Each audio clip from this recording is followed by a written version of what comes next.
Boa tarde a todos, boa tarde mesmo, porque essa é uma tarde muito feliz, a tarde de inauguração, do novo equipamento que vai dar à exposição da segunda DIREC e do Estado, né, para a gente poder aproximar essa comunicação ainda regional, as escolas, os professores, os alunos, e para a gente é uma alegria. Essa tarde celebrativa ela tem um gostinho singular, muito especial, e uma tarde festiva como essa a gente não poderia passar por menos fazer uma convidada muito especial, que é a nossa secretária de Estado de Educação, Cultura, Esporte e Lazer, professora Maria do Socorro da Silva Batista, se não completo, né? Acaba de citar. Professora Socorro Batista. Professora, eu estava lembrando aqui de uma declaração da nossa governadora Fátima Bezerra, no final do ano passado, no encontro com os diretores regionais, ela dizia assim que a educação estava pronta para dar um salto de qualidade. E olha só, passado alguns meses, olha o que a gente tem aqui. A gente tem um estudo de um equipamento, coisa inovadora na educação, né? E que já vem outros acontecendo, né? No Estado. Eu queria que você desse uma palavra sobre esse momento. Olha, muito feliz, viu? Muito feliz de estar aqui, de ver esse estúdio, né? Que não deixa nada a dever em termos de um estudo profissional, né? Aliás, é um estúdio profissional, né? Tá de parabéns à Segunda Regional de Educação. É muito importante quando a gente vê uma comunidade educacional como a Regional de Educação empenhada em dar esse salto, porque não basta a governadora dizer, é preciso que todos nós que estamos envolvidos com o processo educativo tenhamos a vontade, a coragem e desenvolvamos esforços para ter equipamentos como esse. E que bom, como isso vai ser importante para que nós possamos proporcionar aos nossos alunos, aos nossos professores, alternativas de aprendizagem, né? A rede de educação do Rio Grande do Norte, de fato, ela passa por um momento muito importante. Nós estamos em construção de 10 institutos estaduais de educação tecnológica. Vamos iniciar mais 2 institutos, né? Pois é. Inclusive aqui na região, um bem próximo, que é Goianinha, que pertence, né, à Segunda Regional de Educação. Nós temos uma série de laboratórios sendo montados nas escolas, laboratórios não só de informática, mas de muitas áreas específicas, como, por exemplo, o Laboratório de Energias Renováveis, que foi instalado essa semana na DIREC de Ceará-Mirim, se não me falha a memória.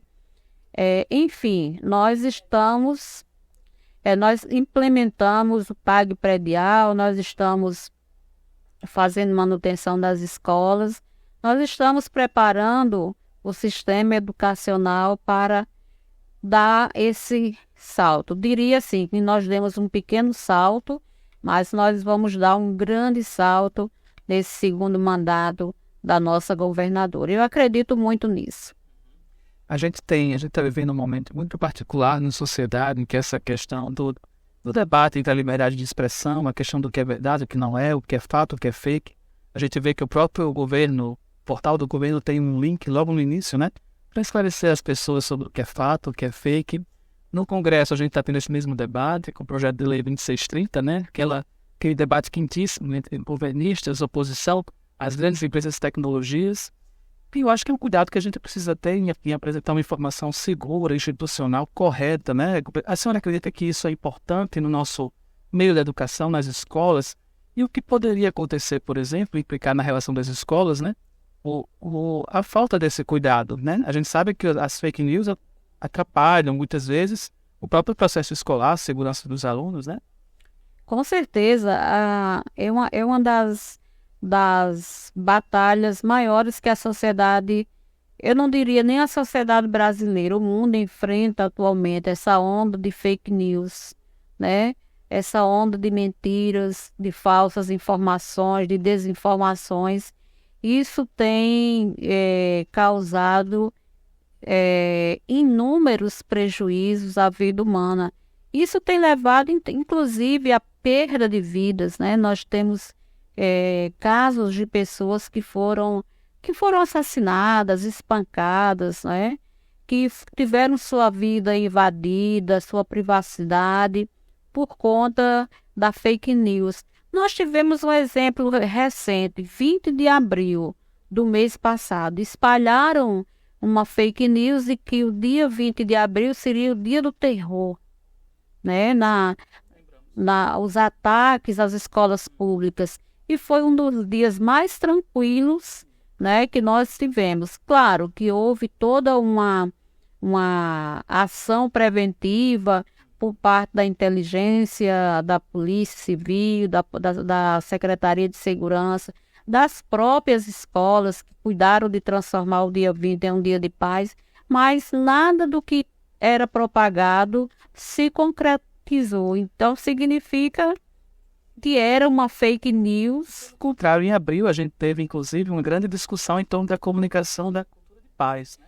A cultura de paz. Então, fez com que esses fatos eles têm um outro lado, que é fazer com que a sociedade também desperte que a gente precisa promover a cultura da paz. E promover a cultura da paz dentro da escola significa a luta contra o preconceito, o racismo, o bullying, né, que são atitudes que levam também a pequenos e a grandes atos de violência. Então, a escola, ela agora incorpora mais uma dimensão. Não é que ela incorpore, ela evidencia a necessidade de que lutar pela promoção de uma cultura de paz é também tarefa dela, né? São novas demandas que chegam para a escola, mas a escola é uma das instituições mais importantes da sociedade. E é uma instituição que tem capilaridade, tem estrutura, por menor que seja, tem corpo docente, tem corpo gestor. Por isso que a escola é tão demandada, né? Tudo que se procura fazer hoje se envolve a escola. Isso é importante também, né? O reconhecimento social do papel que a escola pode exercer. Mas nós temos que nos preparar para isso, né? Para essas novas demandas que vão surgindo e temos que responder à altura das necessidades que nos são apresentadas. Vou fazer uma pergunta com base nessa observação que a senhora acabou de fazer. Uma pergunta bem pessoal. A senhora, como protagonista social nesse lugar de destaque que a senhora está titulada, a parte da educação, né? Como uma figura feminina proeminente, como é que a senhora lida no dia a dia com esse tipo de ataque, de fake news? Porque com certeza o seu nome já foi vítima, né? E já foi alvo, vamos dizer assim, de muitas construções, né, falsas, de prejudicar o seu trabalho ou a educação. Quando a gente se torna figura pública, né, e pessoas como eu, como Alcione, né, a gente sempre está muito fragilizado nesse sentido, né? A tendência é que o nosso comportamento, ele é o tempo todo vigiado, né? Ele é o tempo todo acompanhado, né? Então, eu procuro fazer um trabalho psicológico. Primeiro, eu procuro me preservar, né? Eu procuro me preservar, mas eu também procuro fazer um trabalho psicológico comigo mesmo, de não me sentir profundamente afetada por determinados comentários, né? Por determinadas desinformações, porque eu tenho consciência do meu trabalho, né? Eu tenho consciência do meu trabalho, tenho consciência do papel que eu tenho hoje. E se eu for me deixar me contaminar por isso, eu não vou dar conta do meu trabalho, né? E eu sempre penso assim, que as pessoas que fazem alguma coisa interessante, minimamente, elas incomodam, né? Elas incomodam. Então, eu também procuro ver por esse lado. Poxa vida, né? Eu estou incomodando, né? Mas é preocupante porque eu sou mãe, eu sou avó, né? Eu tenho um netinho de 5 anos, daqui a pouco ele vai começar a compreender melhor as coisas. E as pessoas não pensam nunca, quando propagam uma fake news com um homem, com uma mulher, elas nunca pensam do quanto elas podem afetar o alcance disso, como isso pode afetar emocionalmente uma família. Então, a gente, principalmente nós mulheres, somos muito afetadas, mas eu acho que a gente tem resistido bem, né? E vamos resistir cada vez mais. Mudou uma parte da sua vida pessoal, eu vou tomar a liberdade de esclarecer uma curiosidade que é minha e talvez de muita boa parte da nossa audiência. A senhora nasceu aonde? Eu nasci em Frutuoso Gomes, né? Na verdade, a história foi mais ou menos assim, eu vou dizer rapidamente. Eu sou a primeira filha, né? Meu pai era agricultor e minha mãe era costureira e morávamos na zona rural de Frutuoso Gomes. Quando foi para mim nascer, no meu nascimento, eu vim para minha família, meus pais vieram para Mossoró, porque achavam, a família dela morava em Mossoró e achava que era mais tranquilo, primeiro filho e tal. Mas eu nunca fui registrada. Eu nasci e voltei para Frutuoso Gomes, né? Fui registrada anos depois, porque na minha época as famílias juntavam os filhos, né, e registravam na época das eleições, né? Tanto foram 4 meninos, né, 4 filhos registrados juntos e a minha data de aniversário saiu errada. Eu nasci no dia 10 de junho, que é a data que eu comemoro, e lá colocaram 10 de julho, porque era muito menino para... Conheço uma história assim, viu? Conheço uma história assim. Era muito menino para muita criança para registrar. Então, eu praticamente só nasci na maternidade em Mossoró e voltamos logo e fui registrada como se fosse lá de Frutuoso Gomes. Fiquei lá até os 7 anos. Minhas raízes são lá, né? Minha família paterna toda lá. Tenho ainda alguns primos que moram lá. No momento a educação se apresenta no seu caminho como uma via profissionalizante. Eu fui a primeira e fomos 4 filhos, só 2 estudaram, eu e uma irmã. Estudaram assim, se graduaram, né? Eu sempre, né, dada a minha origem, eu sempre achei que eu só tinha um caminho, estudar. E isso foi uma coisa que a nossa mãe, ela colocava muito na nossa cabeça, ela fazia tudo para a gente estudar. Eu fui alfabetizada por uma prima, lá na zona rural de Frutuoso Gomes, a prima Hilda, que já é falecida. A prima Hilda, ela até me fornecia o material, meu caderno, meus lápis, ela fornecia. Em troca disso, minha mãe lavava a roupa dela. Foi assim que eu me alfabetizei. E aí, quando nós chegamos em Mossoró, eu fui estudar, né, e entrei na faculdade. Na época ainda tinha a UERN, era uma fundação privada, e aí eu tive que buscar o crédito educativo, eu consegui.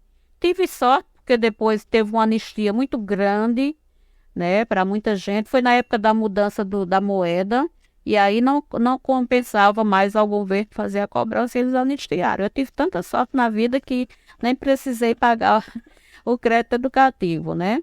E daí eu fui estudando, né? Fui cada vez mais vendo que a oportunidade para mim era estudar. Fiz meu mestrado, meu doutorado, trabalhei 28 anos na Universidade do Estado do Rio Grande do Norte, sou aposentada por lá.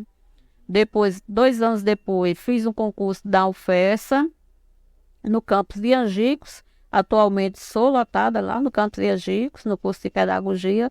Apenas estou disponível para o governo do estado até que Deus nos permita.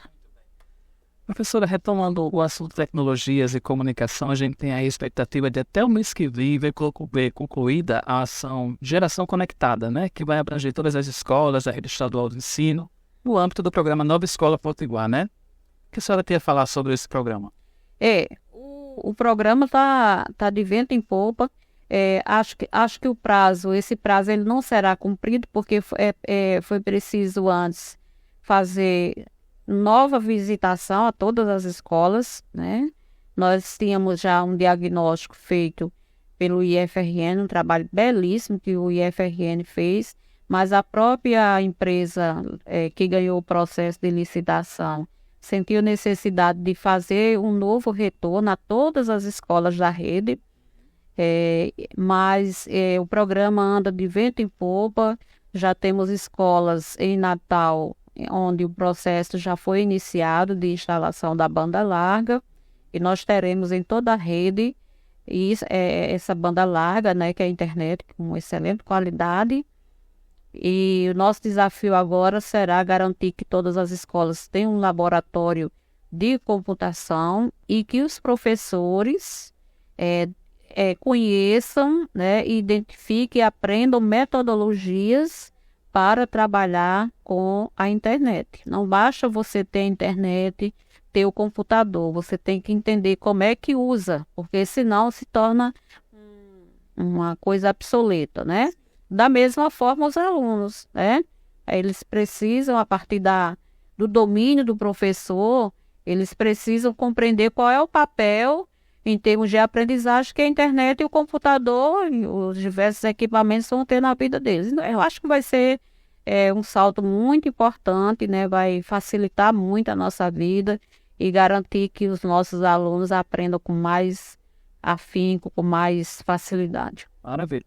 Recentemente a senhora também participou do programa Escola em Tempo Integral, né? O lançamento do programa, né? Que vai impulsionar esse tipo de ensino em todo o país. Quais são as expectativas que a gente tem aqui para o Rio Grande do Norte? Hoje nós temos 79 escolas de ensino médio, né? E temos nós temos em torno de mais de 100 escolas em tempo integral no Rio Grande do Norte, considerando o ensino fundamental e médio. O propósito do MEC, do governo Lula, é ampliar mais 1 milhão de vagas em todo o país, né? Então, houve o lançamento disso em Fortaleza, nós acompanhamos, fomos lá com a equipe e estamos agora aguardando a publicação do decreto para que o governo diga como será o apoio tanto financeiro como técnico que será proporcionado aos estados e municípios, segundo foi dito pelo ministro Camilo, pelo presidente Lula. Estamos nessa expectativa, estamos já começando a pensar as escolas, porque a gente precisa garantir minimamente condição para que a escola seja tempo integral. Não é qualquer escola, né? Mas quando eu digo não é qualquer escola, é porque ela precisa ter uma estrutura para comportar o aluno durante 7 horas diárias. Então, em 7 horas, o aluno precisa fazer lanche, precisa almoçar, precisa tomar um banho, não é? Precisa de um espaço de repouso. Então, tudo isso precisa ser visto para que a gente possa ofertar a educação integral, em tempo integral. Mas nós estamos organizando. Se o governo federal disser que o Rio Grande do Norte vai ter 50 mil novas matrículas, nós vamos revirar céus e terra, mas nós vamos garantir. Se for 100, também do mesmo jeito, né? O que a gente quer é que a meninada saia da rua, vá para a escola, né? Porque a escola de tempo integral já mostrou a sua capacidade de formação e de socialização. A gente falou dessa modalidade de ensino integral. Em relação à educação dos jovens e adultos, que também é um tema muito forte nesse governo, né? A gente está aí numa etapa de construção das diretrizes curriculares estaduais, né? Sim. Ontem mesmo aqui na Direct nós tivemos uma formação a representantes de 12 municípios para dar a sua contribuição. Quais são as perspectivas para a EJA na sua pasta? Olha, a educação de jovens e adultos tem que ser um programa, não um programa, é uma modalidade e tem que ser ampliada fortemente. Nós ainda temos muitos municípios no Rio Grande do Norte que não têm uma sala de educação de jovens e adultos. Isso é muito sério. Nós temos que fazer parceria com os municípios para que eles também, junto conosco, ofertem. Nós temos um grande programa de alfabetização de jovens e adultos e nós temos que garantir a continuidade desses estudos, certo? Na proposta dos institutos estaduais de educação tecnológica, nós temos como previsão no 3º ano no segundo ano de sua implementação, a criação dos cursos que nós chamamos EJATEC.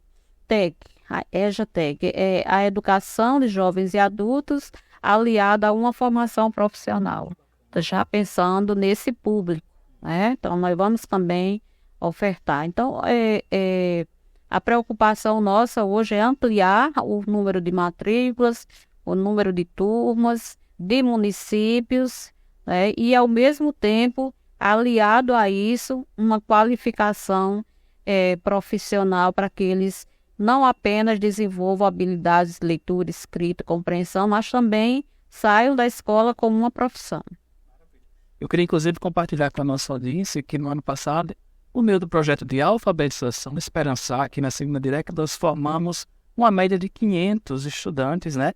Que foi uma revolução, foi uma maravilha a gente poder conversar com essas pessoas e ver como elas estavam se sentindo entusiasmadas de novo pela vida, por estudar.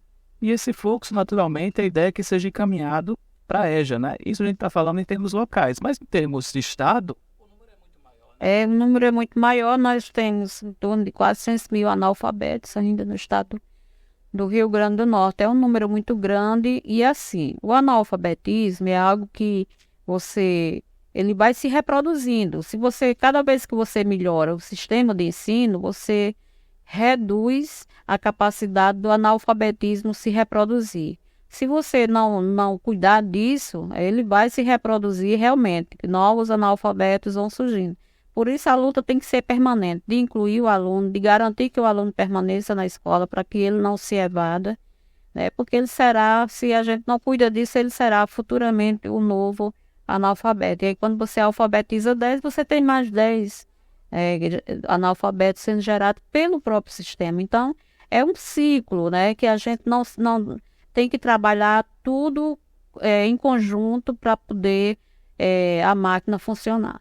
Secretária, a gente está se encaminhando já para o final do nosso bate-papo, mas eu não poderia deixar de perguntar a respeito do programa Pague Predial, né, que foi implementado no primeiro mandato da governadora Fábio Bezerra, que permite que os gestores das escolas apliquem recursos, né, para demandas que são corriqueiras nas infraestruturas.